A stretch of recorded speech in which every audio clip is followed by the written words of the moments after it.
नमस्कार दोस्तों, स्वागत है आप सभी का आपके अपने यूट्यूब चैनल स्मार्ट स्टडी में। आज की क्लास में मैं खोटा का जो भी सिलेबस में आपका मेंशन है, जितने भी कवियों के बारे में आपको पढ़ना है, तो मैं एक एक करके उनको मैं कवर करूँगा। ठीक है, तो आपके सिलेबस में जो भी मेंशन है उसमें से सबसे पहला नाम यहाँ पे आपका है, खोटा साहित्यकारों के व्यक्तित्व एवं कृतित्व पर निबंध आपको लिखना है। ठीक है, तो इसमें भुवनेश्वर दत्त शर्मा व्याकुल के बारे में आपको पढ़ना है, श्रीनिवास पानुरी जी के बारे में आपको पढ़ना है, ए.के. झा जी के बारे में आपको पढ़ना है, विश्वनाथ दसोंदी राज के बारे में आपको पढ़ना है, विश्वनाथ नागर जी के बारे में आपको पढ़ना है, शिवनाथ प्रमाणिक जी के बारे में पढ़ना है और श्याम सुंदर महतो श्याम जी के बारे में आपको पढ़ना है। तो आज हम यहाँ पे जो आपके सिलेबस में सबसे पहला जो नाम भुवनेश्वर दत्त शर्मा व्याकुल जी का है, इनके बारे में आज हम पढ़ेंगे। तो स्टार्ट करते हैं। सबसे पहले देखते हैं, आप भी लाइन बाय लाइन देखिए कैसे इसको देखते हैं। ठीक है, तो सबसे पहले देखिए भुवनेश्वर दत्त शर्मा व्याकुल, इनका नाम है।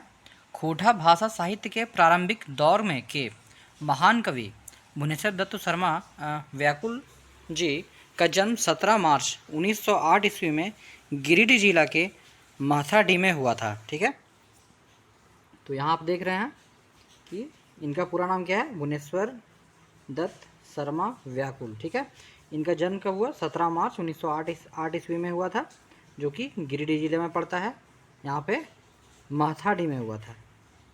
ठीक है, इसके अलावा किंतु इनके परिवार हजारीबाग के विष्णुगढ़ प्रखंड में रहने लगे। ठीक है, इनका जन्म भले ही गिरिडीह जिला में हुआ था, लेकिन इनका पूरा परिवार हजारीबाग के विष्णुगढ़ प्रखंड में रहता था। ठीक है, 8 वर्ष की उम्र में ही पिता का निधन हो गया। ठीक है, मतलब महज अल्प आयु में जब ये थे तभी इनके पिताश्री का निधन हो गया था। वो उस समय केवल वो 8 वर्ष की उम्र में थे। ठीक है, ऐसी स्थिति में उनकी देखभाल उनके आजा पंडित अयोध्या प्रसाद उपाध्याय ने की। ठीक है, उनके आजा ने किया था। ठीक है, आगे देखते हैं अब हम।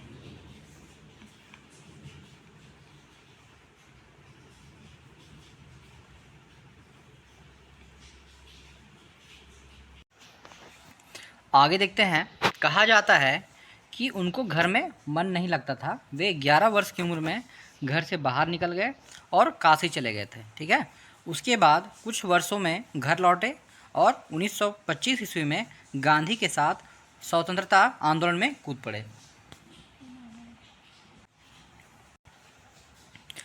कहा जाता है कि उनको घर में मन नहीं लगता था, तो 11 वर्ष की उम्र में घर से बाहर निकल गए और काशी चले गए। ठीक है, उसके बाद कुछ वर्षों में घर लौटे। ठीक है, तो यहाँ से आपको क्वेश्चन पूछ सकता है कि कितनी वर्ष की आयु में वो काशी चले गए थे, तो आपको यहाँ ध्यान देना है कि 11 वर्ष की आयु में वो काशी चले गए थे। ठीक है, उसके बाद कुछ वर्षों में वो घर लौटा है। फिर 1925 ईस्वी में गांधी जी के साथ स्वतंत्रता आंदोलन में कूद पड़े। ठीक है, उस समय क्या चला था, असहयोग आंदोलन के बाद का पीरियड है ये। ठीक है, उस समय ये क्या हुआ, गांधी जी के साथ स्वतंत्रता आंदोलन में कूद पड़े। देश को आज़ाद कराने के लिए क्रांतिकारी गीत खोटा भाषा में लिखने लगे। ठीक है, मतलब ये झारखंड वासियों को जगाने के लिए यहाँ पे खोटा भाषा में वो अपनी रचना करने लगे, वहाँ से गीत लिखने लगे। ठीक है, गीतों के माध्यम से लोगों को ये मोटिवेट करने लगे और उनके अंदर एक उत्साह और जोश भरने लगे। ठीक है, लोगों को देश प्रेम की भावना एवं अंग्रेज़ों से मुक्ति का आह्वान करने लगे। ठीक है, मतलब लोगों को एकजुट करने लगे और उनके अंदर देश प्रेम की भावना जोड़ने लगे, ताकि सभी लोग एकजुट होकर के अंग्रेज़ों के खिलाफ मोर्चा खोले और भारत को आज़ाद कराए। ठीक है,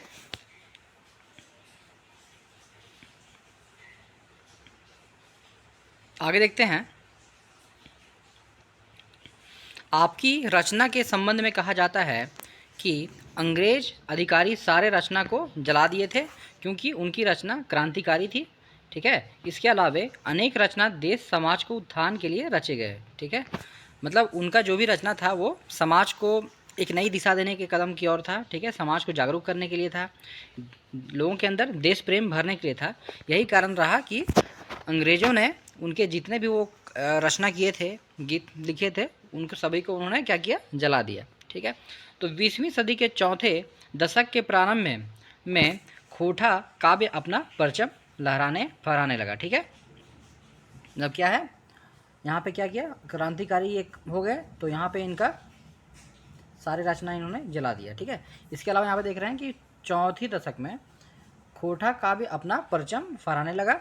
यह श्रेय हजारीबाग जिला के विष्णुगढ़ गांव के भुवनेश्वर दत्त शर्मा व्याकुल जी को जाता है, किंतु दुर्भाग्य है कि उनकी रचना की कोई पुस्तक उपलब्ध नहीं है। ठीक है, लेकिन दुर्भाग्य क्या है उनका कि उनकी कोई भी पुस्तक उपलब्ध नहीं थी। दुर्भाग्य इन एक सेंस में कहे तो हमारा भी है, क्योंकि हमें उनकी बहुत सारी जो कृति है वो पढ़ने का सौभाग्य नहीं मिला।